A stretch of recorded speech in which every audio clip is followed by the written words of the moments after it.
ანგელა მერკელის სამხრეთ აფრიკაში გაფრენა გერმანიაში სერიოზული სკანდალის მიზეზი გახდა კანცლერის გადაწყვეტილება მსოფლიო ჩემპიონატის მეოთხედფინალის მატჩს დასწრებოდა.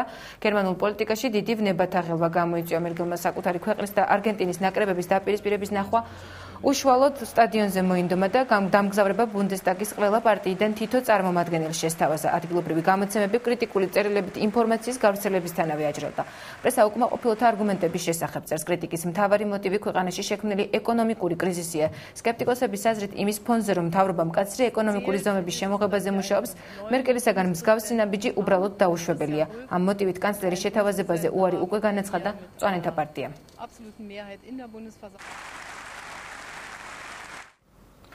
ამერიკელმა სტივენ ენდრიუ ჩაილზმა დახმარებისათვის ამერიკის საელჩოს და არასამთავრობო ორგანიზაცია საერთაშორისო გამჭვირვალობას მიმართა. ჩაილზი საქართველოს დასათვალიერებლად ყაზახეთიდან ჩამოვიდა და ტურს მთიან რეგიონებში გეგმავდა. როგორც თავადყოფა ქართულმა პოლიციამ ის უმიზეზოდ დააკავა და წაართვა ამერიკის მოქალაქეობის პასპორტი, საკრედიტო ბარათები და $1200. პასპორტის დასაბრუნებლად ვარკეთილის პოლიციაში მას $200 მოსთხოვეს. აღნიშნული განყოფილებაში სტივენ ენდრიუ ჩაილზის დაკავებას უარყოფენ. 25 ივნის პარასკევს ვარკეთილის მიმდებარე ტერიტორიაზე ველოსიპედი მომპარის. პოლიციას დასახმარებლად მიმართ. მათ კი უმიზეზოდ დამაკავეს და ვარკეთილის პოლიციის განყოფილებაში 5 საათით გამაჩერეს. წამართვეს $1200 ამერიკული, პასპორტი და საკრედიტო ბარათები. შემდეგ ცარიერ ფურცლებზე ხელის მოწერა მაიძულეს. ადვოკატიც ამიყვანეს, თუმცა როცა მას ფურცელზე დაუწერე, დამხმარებოდა და ამერიკის საელჩოს დაკავშირებოდა, წაიკითხა და დახია. ბოლოს გამომიშვეს და მითხრეს, თუ პასპორტის დაბრუნება მსურდა მეორე დღეს $200 ამერიკული უნდა მიმეტანა.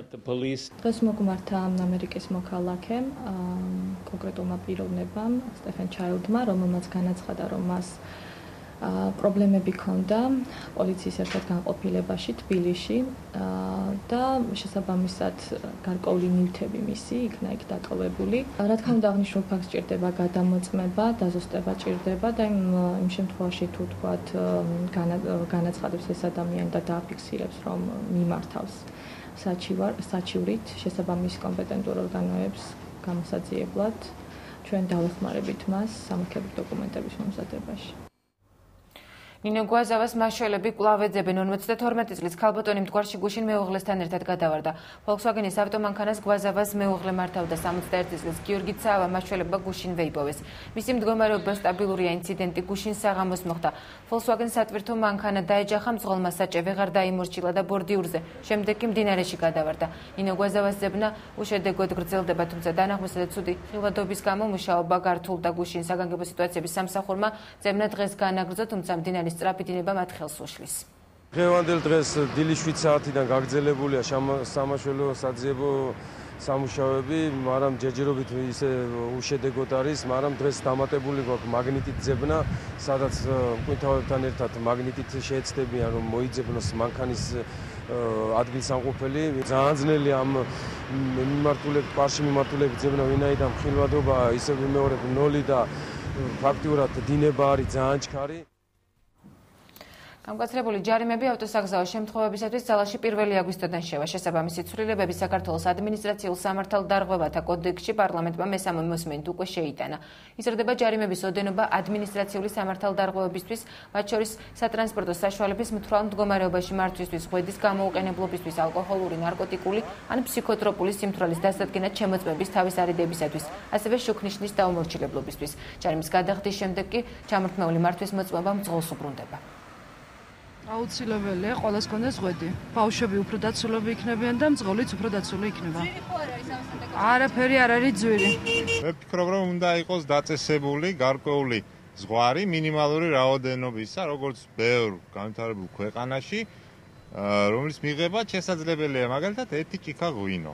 ძალიან ძვირდება, მაგრამ ისაც გვიჭირს, როგორც ცხოვრება, გვიჭირს ძალიან ძვირდება, ძალიან.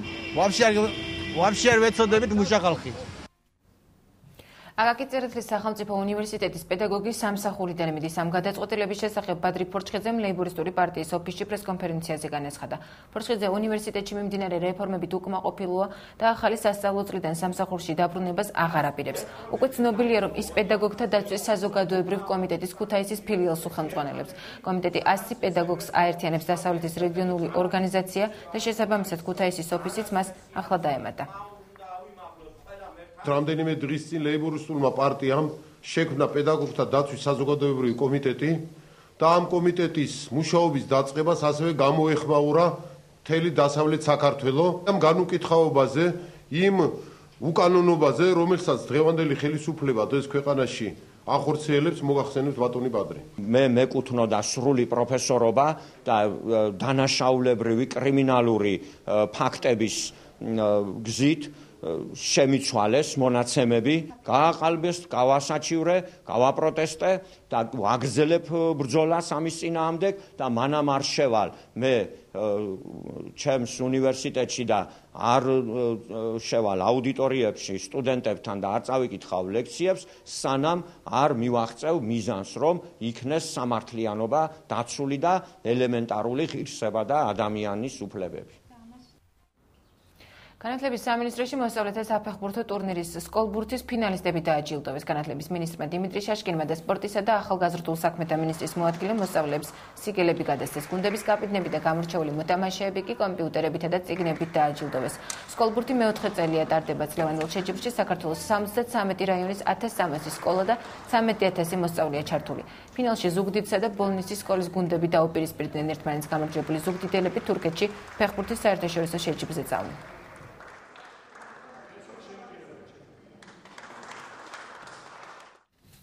სამხრეთ კავკასიაში გამოხატვის თავისუფლების, შეკრებებისა და გაერთიანების უფლების დაცვის საკითხთან დაკავშირებით ორდღიანი საერთაშორისო კონფერენცია გაიხსნა. კონფერენციაში 30-მდე საერთაშორისო ორგანიზაციის წარმომადგენელი მონაწილეობს, რომლებიც სამხრეთ კავკასიაში ადამიანის უფლებებთან დაკავშირებით სპეციალურ მოხსენებას გააკეთებენ. კონფერენცია არასამთავრობო ორგანიზაციების კონსტიტუციის 42 მუხლის და ადამიანის უფლებების დაცვის ცენტრის ორგანიზებით იმართება.